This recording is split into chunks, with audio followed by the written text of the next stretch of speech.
Hey everybody, welcome to Snacks with an Expert today. I'm Jenna Beggs, the office manager at Spark offices here in Manchester, New Hampshire. We are an innovative co-working space where we bring people together. We like to get ideas flowing and productivity going in our unique sort of industrial workspace. We also happen to be the proud sponsors of Snacks with an Expert. So today's expert is Scott Townsend. He's our money coach and owner of Simplify You.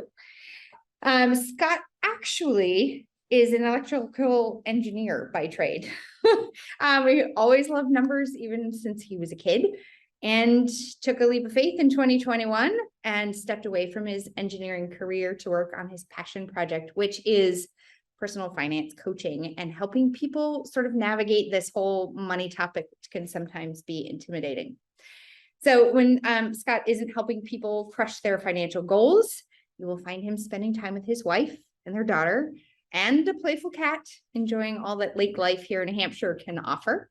So without further ado, your Snacks with an Expert for today, Scott Townsend. Thank you all for joining us today for this Snacks with an Expert. I'm Scott Townsend, owner and money coach for Simplify You. And our topic today is Personal Finance 101. So who am I? So Jenna did a brief overview. I'll go into a little more detail. So former electrical engineer for 23 years, happily married for 19 years and counting. 17-year-old daughter who's growing up too fast. Quick story with her.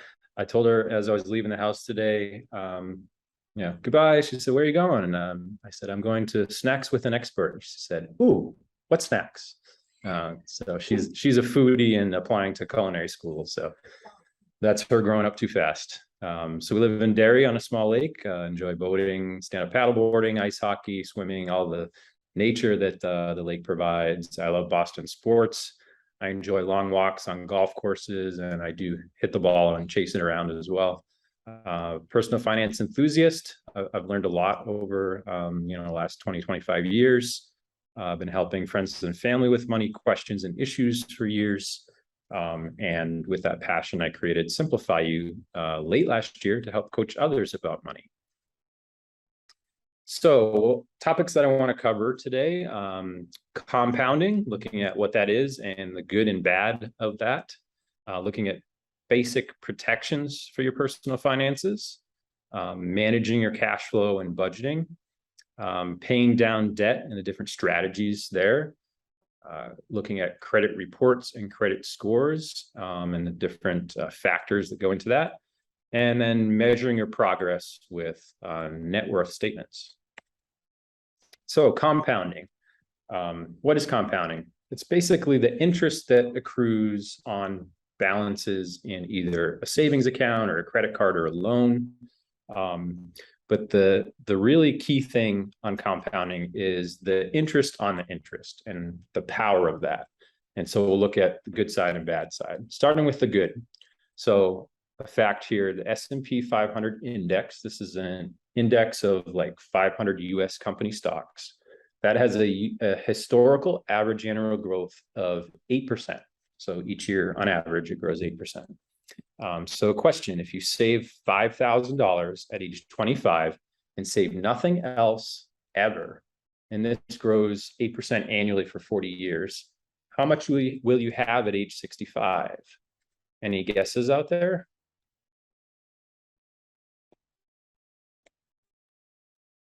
$117,312. That's the power of compounding. $5,000 over 40 years, some powerful growth. So we take that a step further. If you happen to save $5,000 at age 25 and then another $5,000 every year thereafter, and this continues to grow 8% annually for 40 years, how much will you have at age 65? So thinking of this is $200,000 of contributions. And how much would that grow to? $1.4 million. So your $200,000 had $1.2 million of growth. That is powerful. Interest on interest compounding, the compounding Very powerful stuff. So let's take a closer look here. So in 9 years, your annual growth outpaces your annual contribution. So you see here in 2031, that year, you have $63,000. 8% of that is just over $5,000. So you're getting more in 9 years from your money working for you than you are from your contributions. That's powerful. And then you get to year 40, that annual growth is over $100,000 a year. You know, you're at 1.3 million, 8% of that, you're getting 104,000. This is only contributing 5,000 a year. Very powerful. So on the flip side, let's look at the bad side of compounding. Fact, average annual APR or annual percentage rate for credit cards is 19%. Now this has probably gone up a little bit, the average recently with increase in interest rates, but you know, for this example, 19%. So if you spend $5,000 on a new TV, maybe for, you know, watching the Super Bowl or, you know, whatever, Grammys, you put it on a credit card and pay only the minimum monthly payment. In this example, it's 3% of the balance or $15, whichever is higher. How long will it take you to pay off the balance, the full balance on that credit card? And this might be shocking. 17 years. And the reason this takes so long is that 3% of the balance, that just as your balance goes down, your monthly payment goes down. And they're playing that game of like just getting you to pay a little bit over time, and really that adds up. So the second part of this question, how much will you have actually paid during that time? How much is that $5,000 TV actually costing you? $10,246. So the price of your TV is doubled. This is the bad side of compounding. Let's twist that a little bit. Well, actually, before I get to that, this is what that looks like. That first month, you're over half of your monthly payment is going towards the interest, $79 of that $150. And it takes you 4 years to pay off half of the balance, and another 13 years to pay off the rest because of that decreasing minimum payment again. So if you kept your payment steady at $150 each month instead of only paying that minimum, how long will it take you to pay that off? Knowing that it was 17 years before, now it's only 4 years. So just keeping that payment constant is cuts a lot of years off. How much you actually paid during that time? Remember, we paid $10,000 over 17 years. This time we're paying $7,164. So about $3,000 less, but still that $5,000 TV still cost you over $7,000. So the moral of the story with credit cards and with compounding, pay your balances in full, so you avoid the interest that accrues. And if you do have to, you know, carry balance forward, try to pay it off as soon as you can. So that was compounding. Now let's move into basic protections. So when we're talking about protections for your finances, there's some questions you want to ask yourself. Who depends on my income? Who would need to be supported if I was no longer around, if I passed unexpectedly? Who would make decisions for me if I couldn't make them for myself? If I was incapacitated, you know, hospitalized, and, you know, need to determine, you know, what is my care going to look like? What do I individually want in terms of, you know, to be resuscitated or not, and, you know, those types of decisions. Basic protections. It's all about where you are in life and your age, and your life situation. So are you single with no one depending on your income? Are you recently married couple with no children? Are you a married couple with multiple children? Do you live in the city and walk everywhere versus drive your car everywhere? Do you rent an apartment versus own a home? All of these determine what protections make sense for you. And it's personal. You know, everyone's in their own situation, and life changes, so it's dynamic. You know, and your protections change over time. So let's look at what some of those basic protections are. So a living will, if you were to pass unexpectedly, or both you and your spouse, if you're married, and you have children, who do you want to raise your children and be a guardian for your child? But also, like with property, how do you want your property, or what you own? How do you want, who do you want to get what, basically? So living will is all about making sure that your wishes are followed through on. And you really want to avoid probate. It's an expensive process, and can be expensive for those that have been left behind. And so estate planning attorneys can tell you all about issues with probate. So power of attorney, and this is like durable power of attorney, advanced directives. So on like medical side, who do you want making decisions for you if you were incapacitated and couldn't make them for yourself? Medical insurance, that's obvious, mind and body, making sure you're covered there. Automobile insurance is self-explanatory.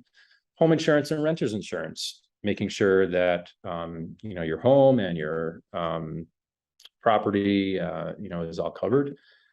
Life insurance, term life insurance is the most common one, where maybe you have 30-year term, $500 a year payment, and that would cover you for if you were to pass before that 30 years, then you're maybe that policy is $500,000, and so your beneficiaries would get paid out if you were to pass during that time. So basically protects your your family from they be covered for your lack of income, and be able to pay the mortgage and keep life going without you.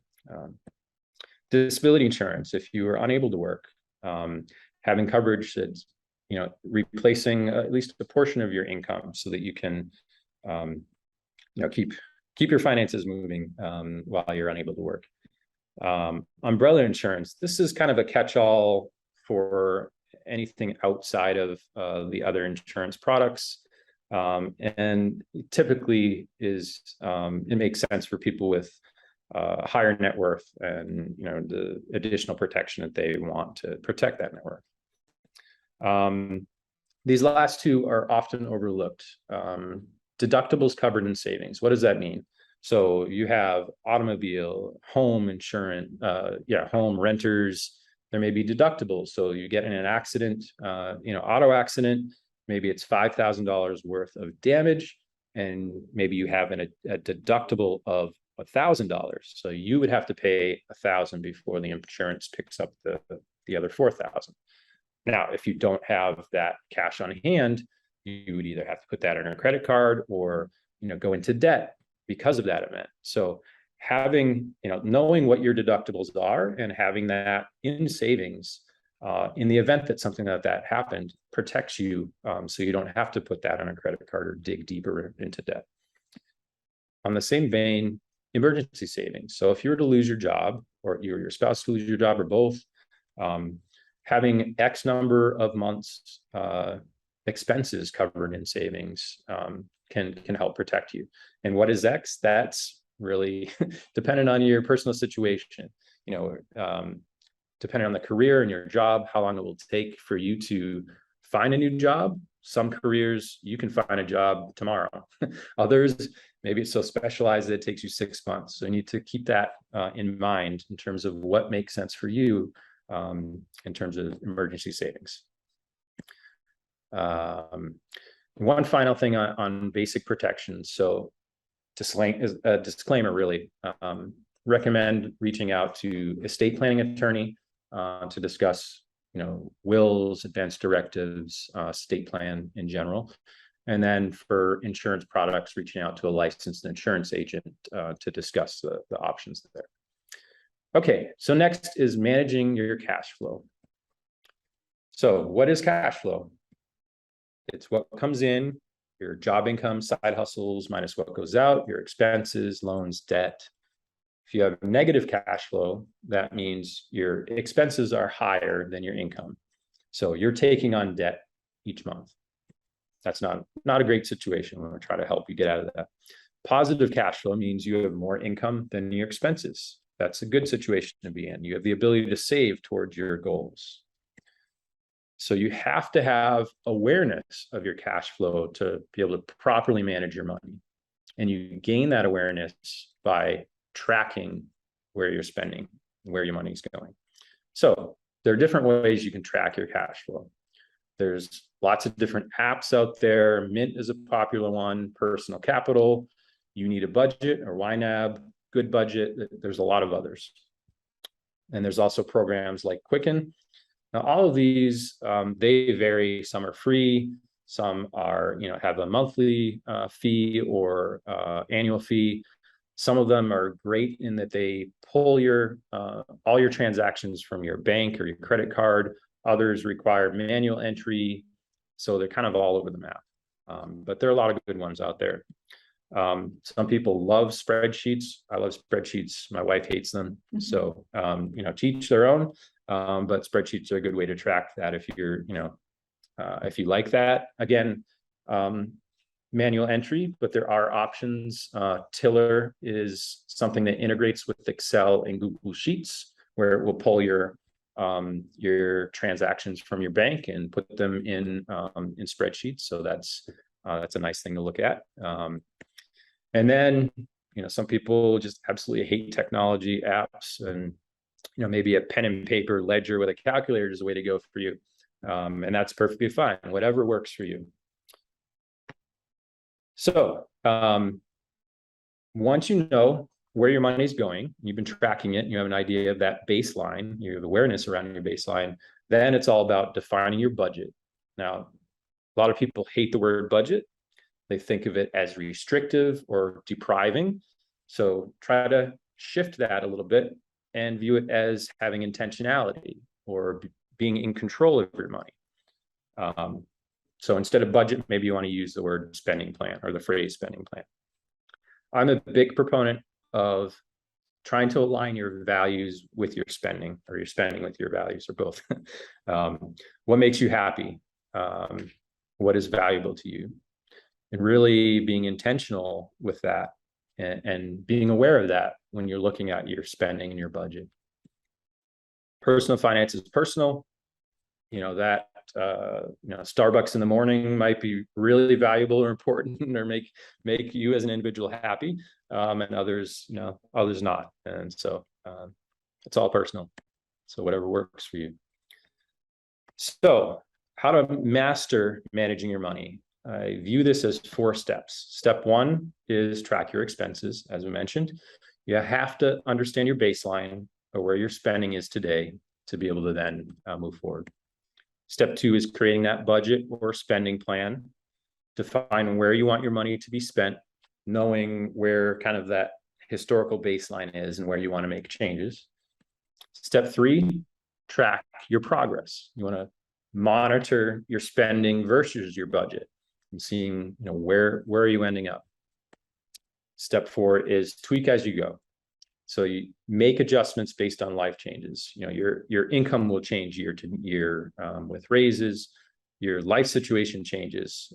You may be married without kids, and then a couple of years later you have 2 kids maybe, and your budget is either blown out of the water and minimally is very different. So those are the four steps to managing your cash flow. Once you have a handle on where your money's going and you have a budget and you're being more intentional with your budget and aligning with your values, if you have debt at that point that you want to focus on paying down, then tweak your budget so that you have that extra money to put towards your debt payoff. So debt stacking is a way that you can pay down debt, and this can be really powerful. So you always want to make sure that you pay your minimum payments on all your cards to keep your credit in good standing. You don't want to fall behind on some of the cards because you're focusing on paying off one versus the others. Pay the minimums, keep them in good standing. Otherwise, you're going to really affect your credit score, and we'll get to that topic later. The idea is you use that additional principal that you've allocated from your budget, and you pay that towards debt one. So minimum payment on debt one plus the additional principal. And you continue that until debt one's paid off. Then you take that additional principal plus the minimum payment from debt one, and you stack that onto debt two. So that's the stacking. You're basically moving whatever you're paying from one debt, you finish that debt, stack it onto the next. So let's look at an example for that. So let's say you have 3 credit cards where your minimum payments for those cards are $480, and you see the breakdown there, 120, 150, 210. And let's say you have additional principal that you've allocated from your budget of $120. So your total debt payments is $600 a month. And here's a kind of a breakdown of what that debt is. Just an example, it's $16,000 of credit card debt here. So month one, until credit card number one is paid off, you're putting $240 towards credit card one, 120 minimum, 120 additional, and then the minimum is on the other two. Then you're attacking credit card number two. So that 150 minimum payment for two plus the 240 that you're allocating to credit card one, and so on. Credit card number three, once two is paid off, then that full $600 is attacking that third debt. So where do you end up, and how does things look in terms of comparing like minimum payment only, debt stacking with no additional, and debt stacking with that additional? So you started with $16,000 in total debt.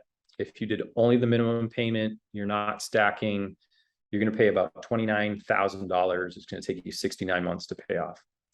And that's about $13,000 in interest.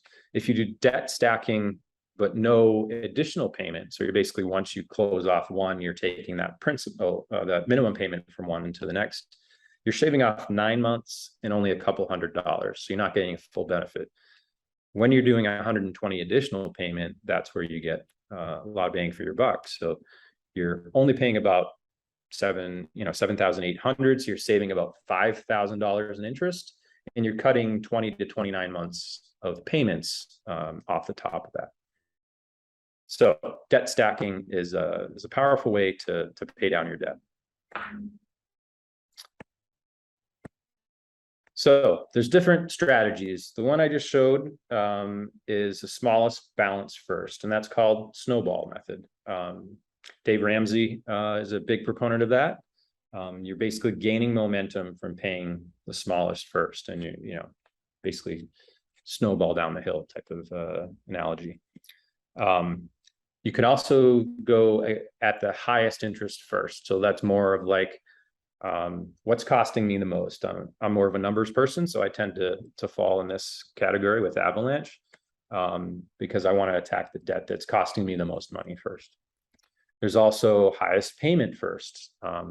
This is popular from Robert Kiyosaki. He is the author of Rich Dad, Poor Dad. It's a great read if you haven't read it. So here you're attacking the largest first, and then the dominoes just fall really easily after that, because you have a large payment that then is attacking a smaller payment, and then stacking on top of that. And then I don't remember where I heard this, Debbie Downer, this is great. If there's an emotional debt that's really mentally draining you or straining you each month, attack that first, get that out of the way, so it's not draining you or straining you anymore. So this is really about what resonates the most with you, and it could be some combination of these. Maybe that emotional debt first, and then snowball, or whatever makes sense for you. Okay, so how to master paying down your debt. Sorry, can you go back? First, you got to review your debt picture. You look at your balances, interest rates, minimum payments. You need to understand all of that to have that picture painted for yourself. Sometimes it's important to discuss or think about the purpose each debt served. Debt can have a negative connotation for a lot of us, and a lot of people are stressed about debt, but just think about the purpose it serves. Student loan debt is a good example. Got an education, maybe it jumpstarted your career, maybe you had lifelong friends that you met at college, or maybe even you met your spouse there. So, debt is not all bad. You think about that purpose and kind of put more of a positive spin on that. Definitely want to understand the interest accumulated if you're only doing minimum payments. You need to understand how much interest you're paying, how much more expensive everything is that you originally paid for. It's important to understand that so that okay, I'm going to attack this, in this way, and this is how much money I'm going to save by doing that. So it's important to understand kind of that worst case, if you were not necessarily worst case, but that default case, if you will, the path that the credit card companies want, or the loan company wants you to go down.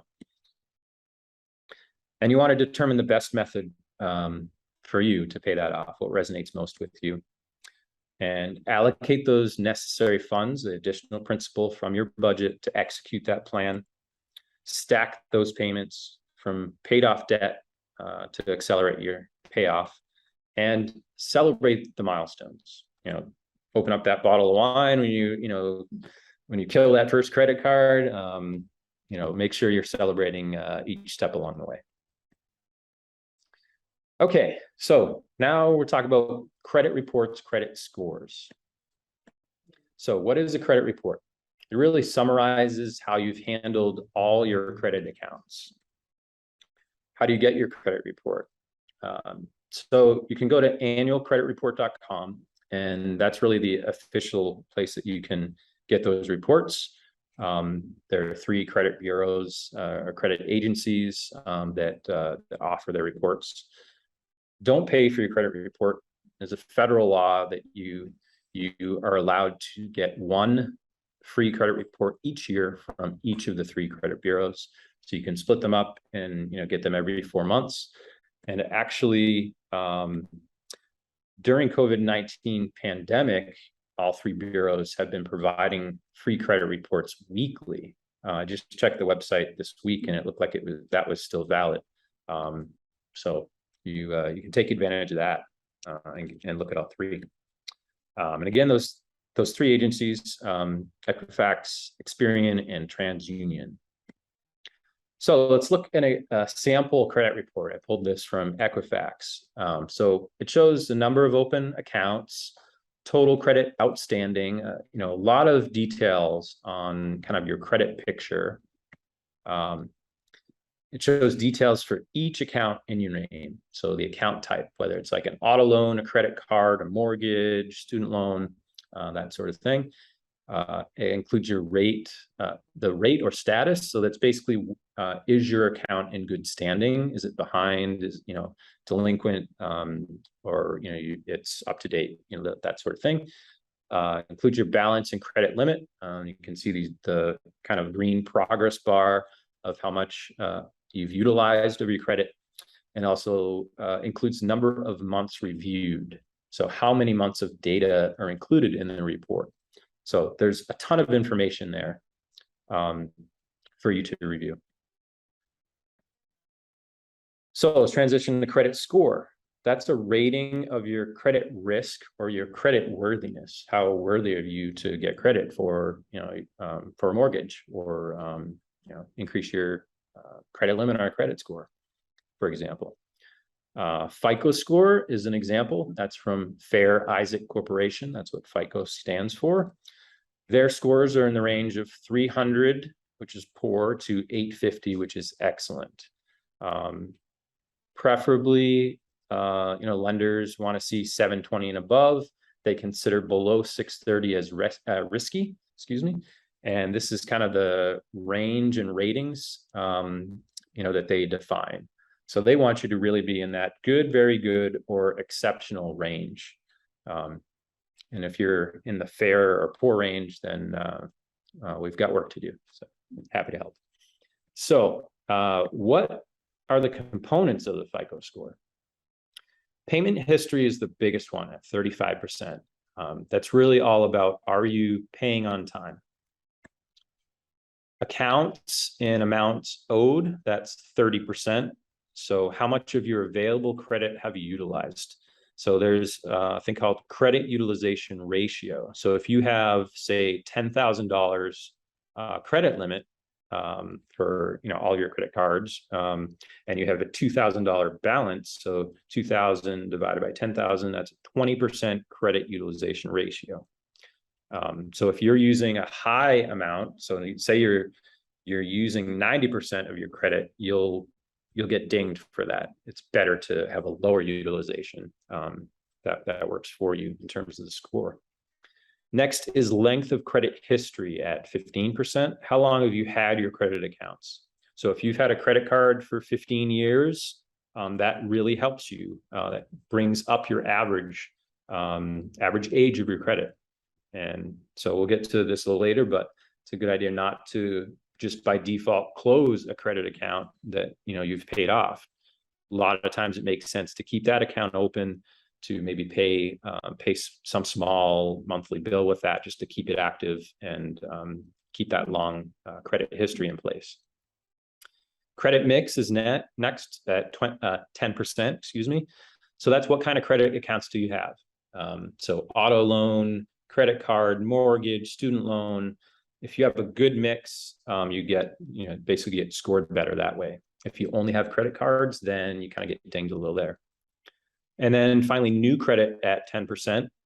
How much of your credit is new? So they view new credit as active credit, and that's positive. If you only have older credit, then you kind of get dinged a little bit there. So let's look at ways to improve your credit score. Number one, pay your bills on time. So use reminders. A lot of credit cards, have email or text reminders. Utilize those if you need to. Set up auto pay. Whatever you need to do, pay your bills on time. It's the biggest factor. Be smart with your usage. So try to keep your credit utilization ratio low or lower than it is today. Review your credit reports periodically. So yeah, there's a lot of detail in those credit reports, but you want to make sure that it's accurate. Errors should be reported to the credit bureaus. Most of the time, errors are working against you, and if you get those errors corrected, that'll improve your score. Avoid compounding interest cards. So like store credit cards. A lot of these, they accrue interest before the statement ends. So you buy something yesterday, it's starting to accrue tomorrow, before the end of your statement period. So you're already, getting interest added, before statement close. So that's not a great card to have. Avoid closing unused credit card accounts. Again, that's, that if you close an account that's 15 years old, that's going to hurt your credit score in terms of the average age. Pay more frequently than your monthly billing cycle. This is a good one. So if credit utilization is a factor that is really bringing your score down, consider paying like twice a month. So that example of $10,000 limit with $2,000 balance, if you're paying twice a month, maybe your balance only gets as high as $1,000. So that really is capping your utilization ratio at 10% instead of 20%. So it's just a trick to be able to try to keep that utilization ratio lower. And then if you do fall behind on payments, contact your creditors, negotiate. They're happy to get some money rather than no money. So definitely contact them and negotiate rather than falling behind. Okay, so last one here is measuring your progress. Track your net worth regularly. So we'll talk a little bit about what is net worth. It's your assets or what you own minus your liabilities or what you owe. So assets could be cash, investments, property, like vehicle, house, boat. Liabilities are like credit cards, loans, mortgages, that sort of thing. It can be motivating to track your progress. So most of us are starting at a negative net worth. And so you transition past that 0 point into positive net worth. that's a great feeling. And that's, it's just motivating to track that and to see, okay, I'm getting closer, or, you know, maybe I'm transitioning from five figures to six figures, you know, or I transitioned last year, maybe 6 figures to 7 figures eventually, and just continuing to track that year after year or quarter after quarter, whatever you prefer, is motivating. So this is just an example, you know, of a net worth statement. You just kind of have the columns of each year, looking at your assets versus liabilities, and like a chart to just kind of visualize what it's looking like year after year. This chart, I've removed the scale, so there's no numbers there, but this is kind of my own net worth that I've been tracking over the last, I don't know, what is that, 15 years. So it's definitely motivating to kind of see that improve over time. Yeah, there's down years, of course, with the market. I'm sure this year will be a down year, but hey, I like to say it's the walking the yo-yo up the hill or up the mountain. So that's all long-term stuff. So, but anyways, this is actually a spreadsheet that I have on in my Etsy shop. So I have a bunch of digital downloads for personal finance tools or spreadsheets. And this is one of them. So what I want to finish with here is just a little bit about financial coaching and the services that I provide. So my mission is to help people simplify their financial lives through coaching, enabling them to live life on their own terms. So common issues for clients that I try to help them overcome: lack of awareness of where your money's going every month, good income, but still feeling like you're paycheck to paycheck and frustrated by that. You know, unsure how to approach paying off credit card or student loan debt. Looking to improve your credit, you know, having a low credit score, maybe preparing for the home buying process, that sort of thing. And, you know, not able to save enough for personal goals. So if you're interested in learning more about coaching, you can reach out to me, schedule a 20-minute free call to discuss your situation and determine how I can help. And my contact information is here: email, phone, website. I do have a Facebook page for Simplify You. You can find me on LinkedIn. I have a YouTube channel where I do short 5 to 10-minute videos of a lot of different personal finance topics like the ones we discussed today. So definitely check that out. And as I mentioned, Etsy shop for different digital personal finance digital downloads. So thank you so much for spending the time with me. I hope you got, hope you learned at least a few things today that you can kind of take with you and hopefully positively impact your own financial life and try to achieve your own financial goals. So thank you. Awesome. Thank you. It was fantastic. Thank you. I know that Ansara would like to go back to a slide to get a better look at some of the, I don't think she finished taking notes. Sure. In the paying down your debt section, it was the slide just before the one that said master. It was the debt stacking strategies. Paying down Might be. I think it was closer to the end. It was a little yeah, snowball and yeah. avalanche. Yep. Is that the Yes, one? the snowball and That's the one, avalanche. she says.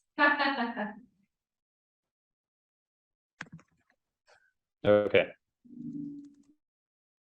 This one? You can go ahead and unmute. You're good. Yeah, no, sorry. It's the one that talks about like the strategy. So like smallest balance first, snowball. Oh, Oops. go ahead. Snowball, Hang on, avalanche, hang on something one else. second. Oh, I'm so sorry. Go again. Can you repeat your question? Oh, sorry. I just wanted to go back to that slide. There's just something I wanted to write down. Oh, sure, no problem. I had my my speaker muted, so we couldn't hear you at first. That's okay. Sorry about that. You gotta ask a question.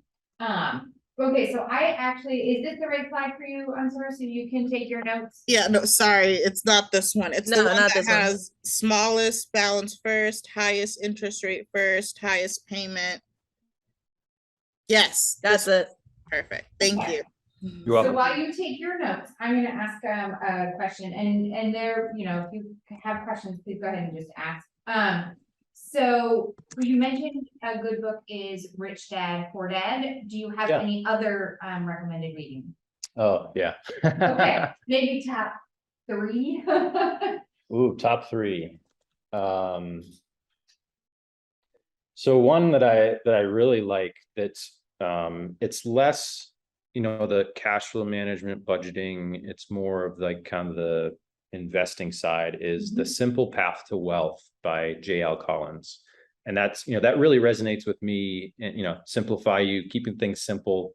So he really, his take on it is very similar on the investing side. So, and I'll throw a disclaimer out there. You know, definitely talk with a financial advisor, financial planner before investing. I don't give investing advice. You know, I focus on the, you know, more the cash flow management, debt, you know, those sorts of things. So that's one.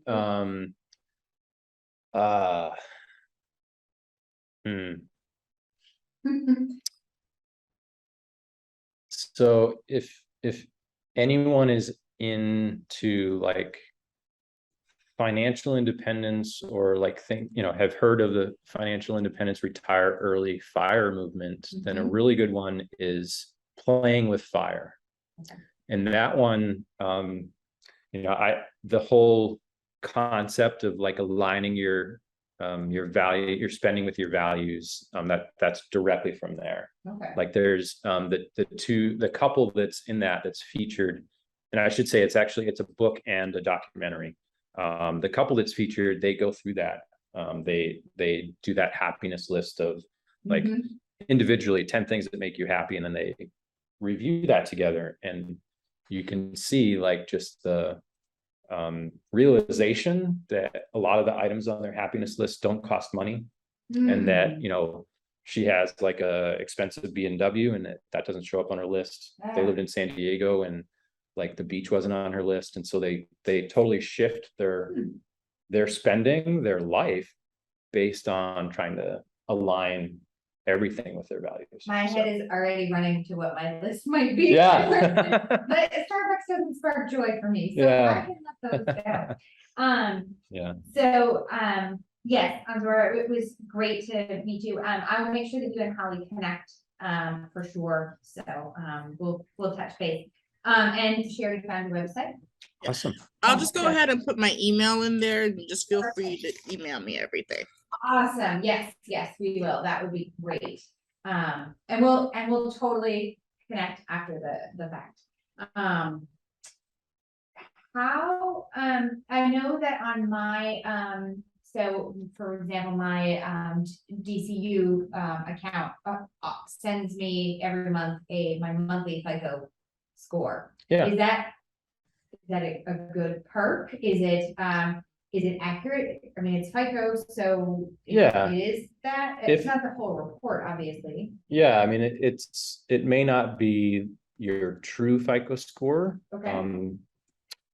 but it's at least a good starting point, a good indicator of where you are. Okay. So yeah, I mean, I think taking advantage of at least seeing that as a starting point, I think is good, but then taking that step to, you know, request your credit report from 3 credit bureaus and really digging in on what's in your credit report, making sure there's no errors, and kind of understanding what factors, you know, might be playing against you. Right. And then, you know, determining what actions you can take to maybe positively impact that, both short-term and long-term. Right. Okay. Yeah. That's great. Heather, did you have any questions you wanted to ask? I think, do you have any recommendations of like what type of account to put money away in for? My son's 4, so I'm looking for, could be college savings, but also if he doesn't necessarily want to go to college, he could use it for something else. I just wasn't sure what type of account might be good. I mean, he's 4, and it would be like, you know, we're looking at 14 years in the future, basically. So Yeah. So I'll say all this, you know, with the caveat is, I'm not a financial advisor or financial planner, but my own personal experience, 529 has been good. Yeah. 529 college savings plan. You're putting that money in basically after tax basis. It's it's your money after taxes. Any growth is tax free. You take the money out as long as you take it out for college expenses, then you're not paying any you're not paying any taxes on those either. And if you say you have a sizable 529 account and your child doesn't end up going to college, then you can still utilize those funds. You would have to pay tax because it wasn't used for 529 or for college. Or you can use them for your own education or for like a niece or nephew or grandchild. So there's flexibility there. The other option, so my daughter, once she got to an age where she was working, we started a custodial Roth IRA for her, and that's less for the intent of that was more to kickstart her her investment savings. But you could use those for college. The nice thing about Roth accounts or Roth IRAs and the custodial Roth IRAs is you can access your contributions, and in terms of the FAFSA or the free application for federal student aid. Yeah, I always get the acronym wrong, but so with that, Roth IRA doesn't count against you. So that's kind of a way that you can allocate some funds, for that purpose for college if you wanted to. But it's really powerful in terms of kind of kickstarting your child's own kind of retirement or investing, because they have such a long time horizon, before they would need to get that. And you're basically, you have this long runway of compounding that really starts to kick into high gear. So those are some options. There's also a few other college savings plans. Coverdell, I think, is one. I don't know a whole lot about that particular account, but there are definitely some other options. Do you know what it covers as far as like what's considered education? So if a child went to say school to college, or my example is my daughter went to a ballet training school post high school. Would that have been something that I could, obviously it's too late for me now, but I think there's a lot more children who are going to have different opportunities post high school. And so what counts as education for that?